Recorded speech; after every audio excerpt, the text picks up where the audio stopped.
তাহলে একটা টাইম পাইলাম তাহাজ্জুদের টাইম, ঠিক কিনা? 2 নাম্বার ক্বাবলাল ইফতার, ইফতারের সামনে রেখে দোয়া কবুল হয়। বাইনাল আযানি ওয়াল ইকামা, আযান ইকামতের মাঝখানে দোয়া কবুল হয়, এটা অনেকে জানে না। এরপর ফরজ সালাতের পরে দোয়া কবুল হয়, সিজদায় পড়ে দোয়া করলে কবুল হয়। আকরাবু মা ইয়াকুনুল আবদু মির রাব্বিহি ওয়া হুয়া সাজিদ ফাকসিরু ফীহি দুআ, বান্দা যখন সিজদায় লুটিয়ে পড়ে বান্দা আল্লাহর সবচেয়ে কাছে চলে যায়।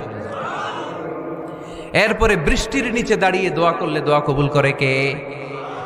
কদরের রাতে দোয়া করলে ওই দোয়া আল্লাহ ফিরায় না। লাইলাতুল কদর খায়রুম মিন আলফি শাহর। আম্মা জুমার দিন আসরের সালাতের পরে সূর্য ঢলে পড়ার আগে দোয়া করলে কবুল করবে কে?